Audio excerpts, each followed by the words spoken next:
მივმართეთ სასამართლოს, რომ მტკიცებულებები, რომელიც პროკურატურამ წარადგინა, კიდევ ერთხელ იქნას გადასინჯული და მზია ამაღლობელის აღკვეთის ღონისძიება შეიცვალოს. ამის შესახებ ხურვალეთის დევნილთა დასახლებაში მყოფმა სახალხო დამცველმა განაცხადა.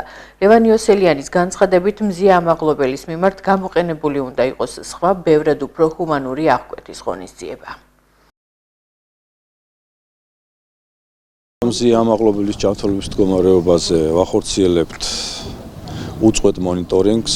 საზოგადოების ცნობილია, რომ შევქმნით სპეციალური ექიმთა ჯგუფი, ეგრეთ წოდებული კონსილიუმი, რომელიც პერიოდულად შედის და ამ მონიტორინგებს ასევე უყურებს იმ კვლევებს, იმ ჩატარებულ ღონისძიებებს, რასაც ვივამეთში აქვს ადგილი და ამას ვაცნობთ საზოგადოებას. ქალბატონი მზიას პატიმრობას რაც შეეხება, ასევე საზოგადოებისთვის ცნობილია, რომ მივმართეთ სასამართლოს მეგობრის მოსაზრებით, სადაც სწორედ მისი პატიმრობის მართებულობაზე ვისაუბრეთ და ვთქვით, რომ ის მტკიცებულები, რომელიც პროკურატურამ წარადგინა, იქნას კიდევ ერთხელ გადასინჯული იმისთვის, რომ ეს აღკვეთი ღონისძიება იქნას შეცვლილი და ქალბატონი მზიას მიმართ გამოყენებულ სხვა აღკვეთი ღონისძიება, რომელიც არ იქნება პატიმრობა და იქნება ბევრად უფრო ჰუმანური. ამაზე, რა თქმა უნდა, ვაგრძელებთ მუშაობას, მაგრამ ამ ეტაპზე